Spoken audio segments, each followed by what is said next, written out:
আসসালামু আলাইকুম।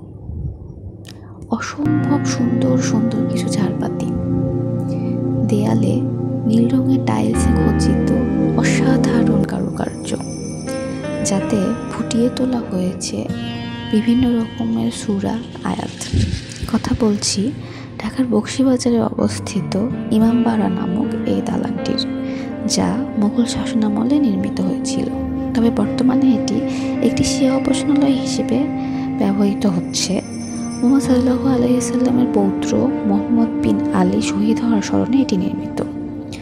তবে মুঘল সম্রাট শাহজাহানের আমলে এটি নির্মাণিত হয়েছিল। বাংলার সুবাদার শাহ সুজার এক নৌসেনাপতি মীর মুরাদ কর্তৃক এটি নির্মিত।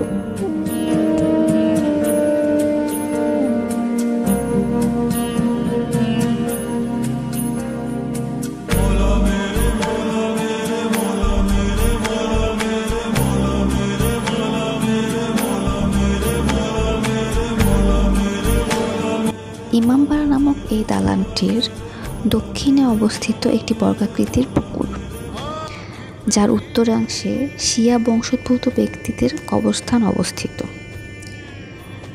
সাদা বর্ণের দালানে নীল বর্ণের টাইলস দ্বারা চারুলিপির কারুকার্য রয়েছে, আর রয়েছে এই সবুজ সবুজ উঁচু উঁচু দরজাগুলো।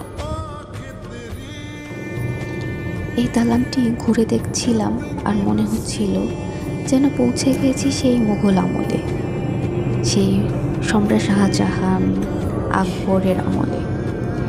আর মনে হচ্ছিল যেন ছুঁয়ে দেখছি সেই পুরনো ইতিহাসকে।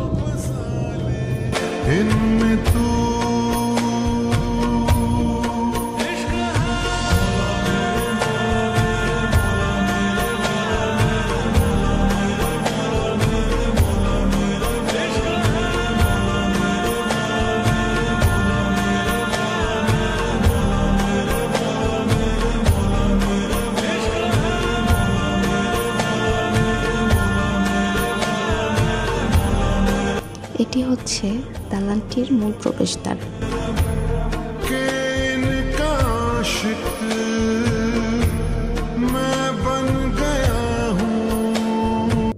এই দালানটির ঠিক বিপরীত পাশে অবস্থিত হোসেনি দালান জামে মসজিদ।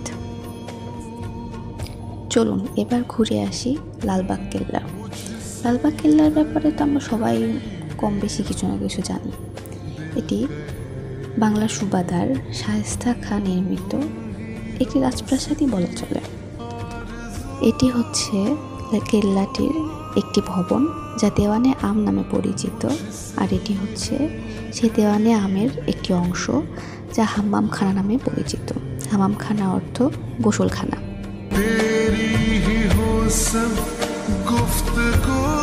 দালানটির ঠিক মাঝ বরাবর এখানে একটি ফোয়ারা। এই ফোয়ারা থেকে পানি সরবরাহ করা হতো গোসলখানায়।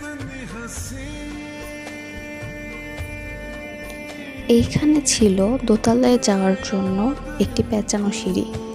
সিঁড়িগুলো বেশ উঁচু উঁচু ছিল। ওঠার সময় সেটা বোঝা না গেলেও নামতে গিয়ে বোঝা যাচ্ছিল।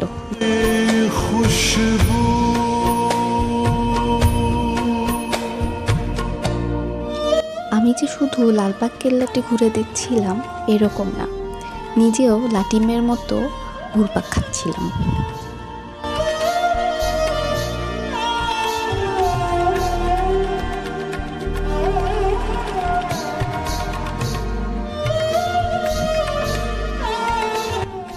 অনেক সুন্দর একটি দিন কাটলো এবং সাথে পেলাম সুন্দর সুন্দর কিছু অভিজ্ঞতা।